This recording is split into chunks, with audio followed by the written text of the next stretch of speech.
La piedra, el agua y la sombra parecen hablar el mismo idioma en Montenegro. Un barco de pesca cruza una bahía que parece tallada en las montañas. Muy por encima, una carretera se curva hacia bosques oscuros y crestas desnudas de caliza. Al caer la tarde, el mismo país puede oler a sal, humo de leña, pino mojado y pescado a la brasa en una pequeña terraza junto al mar. En el mapa, Montenegro parece modesto, casi fácil de pasar por alto. En la realidad no se siente pequeño, sino concentrado, como si todo un continente se hubiera plegado en un rincón abrupto de los Balcanes. El propio nombre lleva consigo una atmósfera.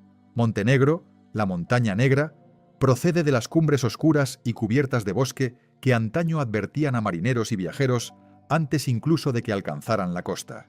Esas montañas no son un simple decorado, son la fuerza que marcó dónde construía la gente, cómo se defendía, qué temía y qué protegía. Más que paisaje, se convirtieron en frontera, refugio, mito y forma de vida. El país se independizó en 2006 y su población apenas supera los 600.000 habitantes. Sin embargo, la historia humana aquí parece mucho más antigua que las fronteras modernas. Los imperios pasaron por estos valles y puertos. Los venecianos dejaron palacios de piedra y símbolos alados sobre las puertas de las ciudades. Los otomanos levantaron acueductos, fortalezas y mercados. Ingenieros austrohúngaros construyeron puestos militares en las colinas sobre la costa. Carreteras, bloques de viviendas, túneles y memoriales yugoslavos añadieron otra capa. Cada época sigue visible, a veces pulida, a veces rota, a menudo junto a la vida cotidiana. Una mañana en Montenegro puede empezar con campanas de iglesia resonando en una ciudad amurallada y terminar con el viento pasando sobre la hierba alpina.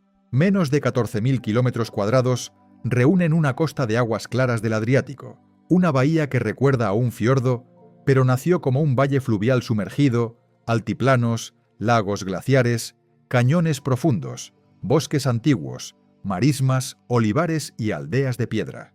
Las distancias son cortas, pero las transiciones parecen dramáticas, casi imposibles. Aquí la arquitectura empieza muchas veces como supervivencia. Las murallas no se alzaron porque la gente quisiera separarse de la belleza, sino porque la belleza atraía peligro. En torno a la bahía de Kotor, las antiguas poblaciones se construyeron donde las montañas daban protección y el agua abría el acceso al mundo. Calles estrechas, puertas pesadas, campanarios, murallas defensivas y palacios frente al mar cuentan la historia de un lugar que vivía del comercio, la oración y la vigilancia. En Kotor, escalones de piedra suben hacia la fortaleza de San Juan, y los tejados de abajo parecen comprimidos entre la bahía azul y los acantilados grises. En Perast, los palacios bordean un paseo tranquilo, donde el antiguo poder marítimo parece hoy casi un sueño. Fue camino, sustento y a veces amenaza. Los marineros llevaron historias por el Adriático, y algunas de esas historias aún viven en la piedra. Cerca de Perast, la pequeña isla de Nuestra Señora de las Rocas fue construida por manos humanas, según la tradición local, después de que unos marineros encontraran un icono de la Virgen María sobre una roca de la bahía. Durante generaciones, la gente hundió piedras y viejos barcos para crear un lugar sagrado donde antes solo había agua. Incluso hoy, durante la tradicional fasinada, los vecinos añaden piedras a la isla, como si la memoria misma tuviera que repararse y crecer año tras año. Se aferra a los acantilados, descansa junto a los puertos, se oculta en los bosques y mira sobre los valles. Los muros blancos del monasterio de Ostrog parecen casi imposibles al primer vistazo, incrustados en una pared rocosa sobre el valle del Zeta. Los peregrinos suben hasta allí por razones espirituales, físicas y profundamente personales. El monasterio superior, fundado en el siglo XVII y asociado a San Basilio de Ostrog, parece menos un edificio colocado en la montaña que un santuario liberado desde dentro de ella. La luz de las velas, las paredes de cueva, los mosaicos y las terrazas abiertas convierten el acantilado en un lugar de culto. El mismo país que guarda ese silencio conoce también el ruido de los mercados y los puertos de verano. En la costa, los yates de lujo pasan frente a la piedra antigua y las playas estrechas. Tivat ha pasado de ser una localidad costera tranquila a una ciudad de marina, mientras Budva mezcla murallas venecianas, música, playas y multitudes con un aire que puede sentirse antiguo e inquieto a la vez. El núcleo medieval de Budva es más pequeño que el de Kotor, pero sus calles de piedra, iglesias y muros junto al mar muestran desde hace cuánto tiempo este tramo de costa atrae a la gente. Cerca de allí, Sveti Stefan conserva la imagen de un pueblo pesquero fortificado sobre una pequeña isla, unido a tierra firme por un paso estrecho y hoy mejor visto desde lejos, como un hermoso secreto que se hizo demasiado famoso para entrar en él. La serpentina de Kotor asciende con curvas cerradas, elevando al viajero desde la bahía hasta el viejo mundo montañoso de Lobsen. En cada giro, el agua de abajo cambia de forma. La costa se convierte en un dibujo de plata, azul y sombra. Más arriba, el aire se enfría y las aldeas de piedra parecen más cercanas a la historia de la resistencia que al mundo pulido de los complejos turísticos. El paisaje enseña una lección sencilla. El mar pudo abrir Montenegro a los forasteros, pero las montañas lo ayudaron a seguir siendo el mismo. En Lobsen, el mausoleo de Petar II Petrović Njegos se alza cerca del cielo, honrando a un gobernante, poeta y filósofo cuyo legado está unido a la identidad montenegrina. Llegar hasta allí significa subir entre viento y piedra hacia una vista que parece reunir el país en una sola imagen inmensa: el Adriático, la bahía, las crestas, los bosques, el interior. Bajo ese mundo de montaña, Cetinje guarda otra forma de memoria. Antigua capital real, conserva palacios, museos, fachadas neoclásicas, casas tradicionales y un monasterio ligado a la larga historia de la fe ortodoxa y la resistencia nacional. Está hecha de invasiones, terremotos, abandono, reconstrucción y reinvención incierta. Las ruinas de Staribar se levantan en las colinas sobre la costa sur, donde iglesias rotas, viejos muros, una torre del reloj y un acueducto otomano hablan de una ciudad que vivió en el cruce de imperios. Un fuerte terremoto a finales del siglo XX dejó cicatrices que aún definen la atmósfera del lugar. Cerca, los olivares suavizan la escena, y la antigua Stara Maslina, que se cree que tiene más de 2000 años, hace que los reinos humanos parezcan breves. Comparten espacio con ropa tendida, gatos en callejones, pescadores reparando redes, niños cruzando plazas y familias sentadas durante comidas largas. Los montenegrinos suelen bromear sobre su ritmo relajado, pero aquí la lentitud puede parecer menos pereza que resistencia ante un mundo apresurado.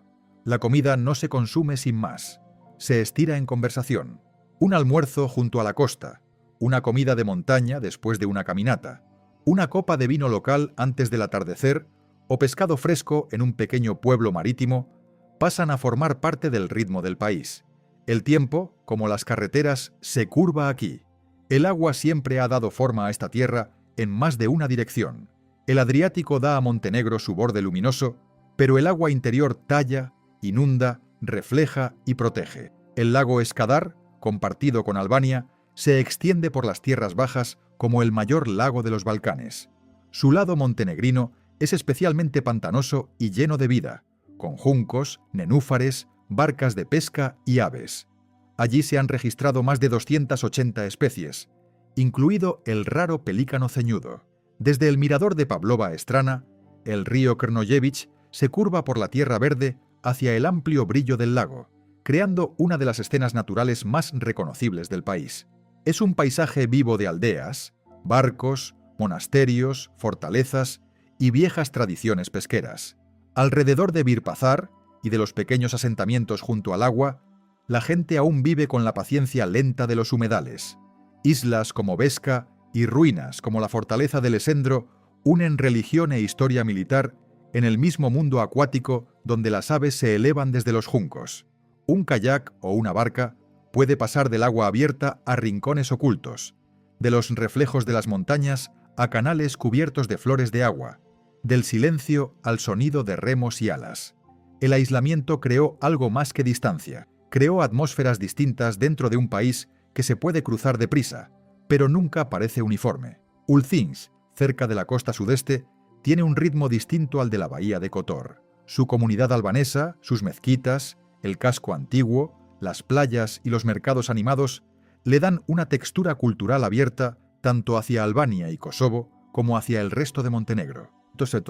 Sus largas franjas de arena y sus calas más tranquilas muestran otra cara del Adriático, menos pulida que la costa central, más local y en muchos sentidos más sorprendente. Las montañas responden al mar con otro tipo de drama.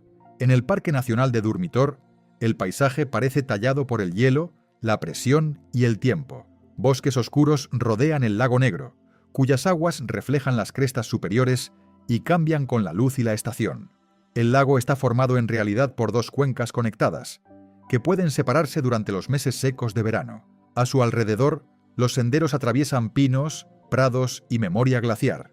El parque más amplio guarda 18 lagos glaciares, a menudo llamados ojos de la montaña, dispersos entre picos, valles y pastos altos. La vida humana en estas tierras altas se adapta a los extremos. Cerca de Zabliac, descrita a menudo como la localidad más alta de los Balcanes, las casas de madera, las ovejas, las flores silvestres, la nieve y las rutas de senderismo crean un mundo muy alejado del calor veraniego de la costa.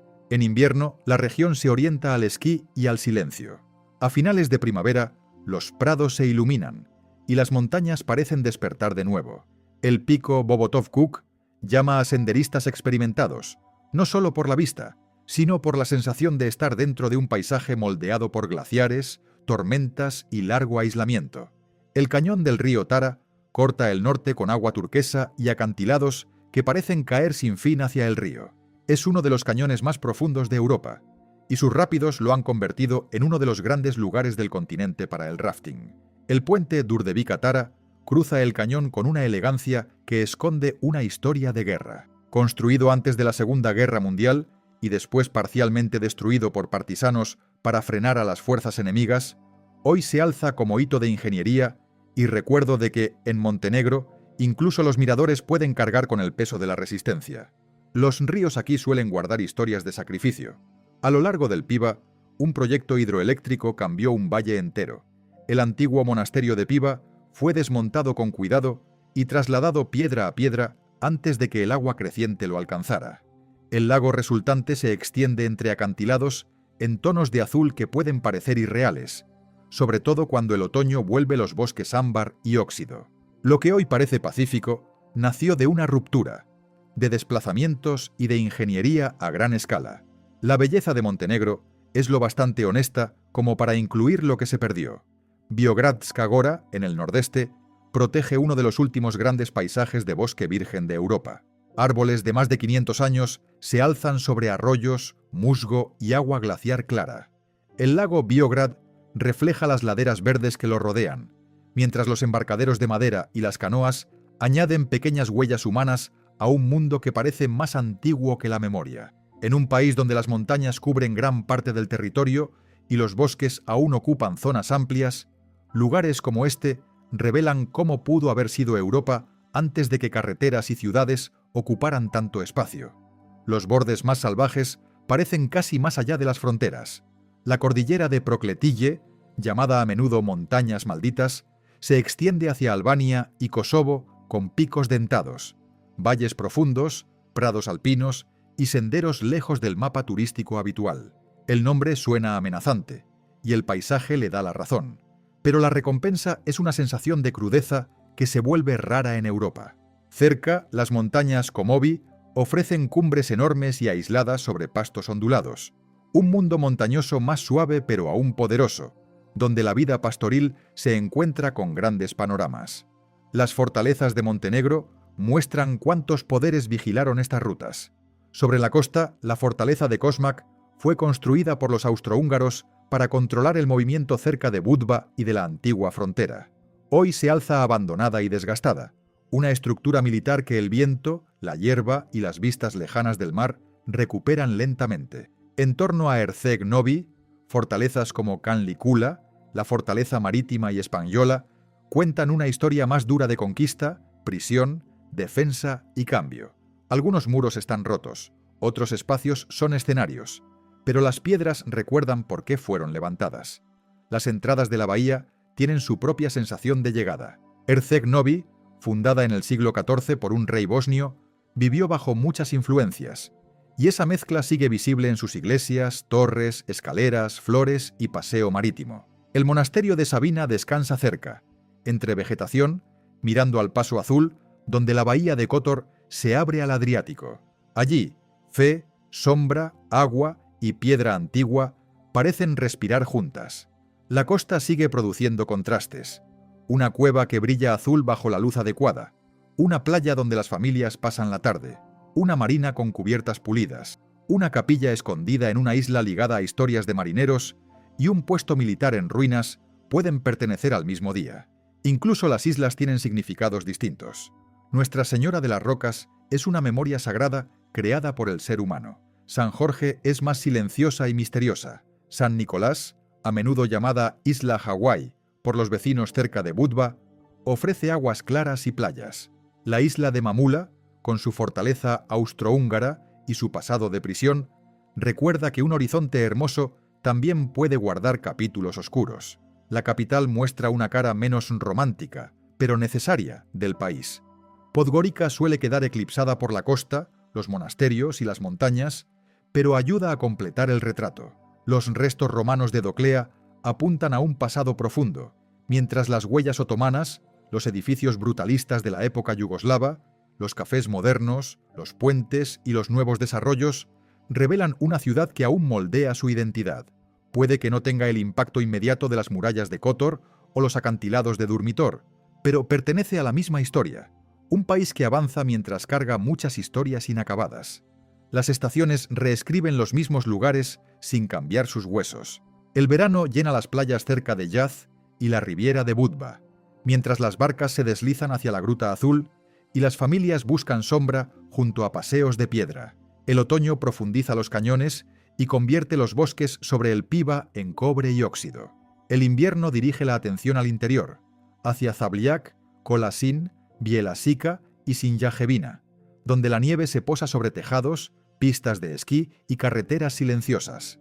La primavera devuelve las flores silvestres a Durmitor y Prokletille, y los humedales del lago Skadar se convierten en un teatro de alas, juncos y luz que regresa. La cultura también cambia con la altitud.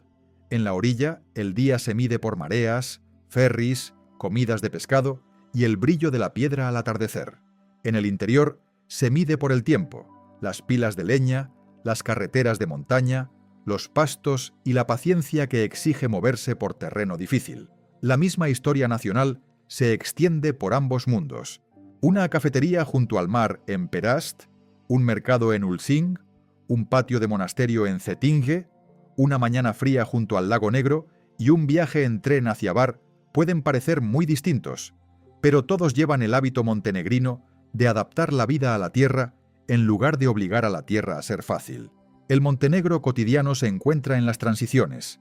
Está en el viaje desde una carretera costera caliente hacia el aire de montaña. Está en la diferencia entre un puerto de lujo y un viejo mercado de aldea, entre una cueva de monasterio y una barca de rafting, entre un acueducto en ruinas y un bloque moderno de pisos, entre un pelícano sobre la marisma y un yate entrando en la bahía. El país se resiste a una sola imagen. Intenta definirlo solo por sus playas y las montañas interrumpen. Intenta definirlo por la naturaleza salvaje y responden las campanas, las fortalezas y los cafés.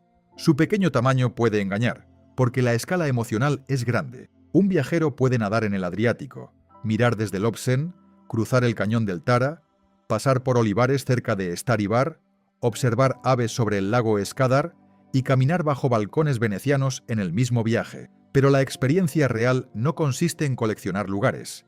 Consiste en sentir hasta qué punto los elementos están entrelazados. La piedra protege la fe. El agua transporta el comercio. Las montañas preservan la identidad. Los bosques guardan silencio. Las ruinas mantienen visible la memoria. Los mercados y las comidas mantienen la vida anclada. También hay un orgullo discreto en las personas moldeadas por este terreno. La región es conocida por tener algunas de las personas más altas del mundo, pero la altura más significativa quizás sea cultural. Durante siglos, los montenegrinos vivieron entre crestas empinadas, caminos expuestos y fronteras disputadas. Su fama de dureza no nació solo del mito, creció de la geografía, de la necesidad de defender comunidades remotas, de una vida en la que la resistencia no era una virtud abstracta, sino una exigencia diaria. Incluso hoy, bajo el humor relajado y las comidas largas, aún se siente esa antigua seriedad. El turismo está cambiando el país, a veces con suavidad y a veces deprisa. Los cruceros llevan multitudes a Kotor. Los complejos de lujo remodelan partes de la costa. Marinas, casas de piedra restauradas y carreteras panorámicas hacen que Montenegro sea más visible cada año. Pero más allá de los rincones más concurridos, el país aún guarda silencio. Un pastor en un pasto alto, una barca cruzando juncos al amanecer, una fortaleza en ruinas sin visitantes, nieve junto a un lago helado, una anciana vendiendo productos en el mercado, una campana de monasterio pasando entre los árboles. Estas imágenes dan profundidad a las vistas famosas. El misterio de Montenegro no es que sea desconocido, es que tanto permanece oculto incluso cuando se ve. Una cámara puede captar la bahía, pero no los siglos de miedo y comercio detrás de sus muros. Puede captar el río turquesa, pero no la fuerza que excavó el cañón. Puede captar un monasterio en un acantilado, pero no las oraciones de generaciones. Puede captar una isla al atardecer, pero no la larga cadena de marineros, piedras, leyendas y tormentas que la hizo importante. Al final de un viaje aquí, el país puede sentirse menos como un destino que como un punto de encuentro. El Adriático se encuentra con los Balcanes. Capas católicas, ortodoxas, musulmanas, venecianas, otomanas, eslavas, albanesas, austrohúngaras y yugoslavas se cruzan en calles y pueblos. La naturaleza salvaje se encuentra con la terquedad humana. La belleza se encuentra con el peligro. El lujo se encuentra con la ruina. El silencio se encuentra con el ruido del verano. Montenegro no pide ser entendido de una sola vez. Se revela en fragmentos, y esos fragmentos cambian con la luz. Quizá por eso este pequeño país deja una impresión tan fuerte. Contiene el drama de las montañas, la suavidad del agua, la paciencia de los bosques antiguos, las cicatrices de los imperios, la devoción de los peregrinos y la resistencia de quienes aprendieron a vivir entre exposición y refugio. Es compacto, pero nunca simple. Es hermoso, pero nunca solo hermoso. Tiene un aire antiguo. Es joven como Estado moderno y sigue convirtiéndose en sí mismo ante los ojos de quienes llegan esperando un rincón escondido de Europa y encuentran algo mucho mayor.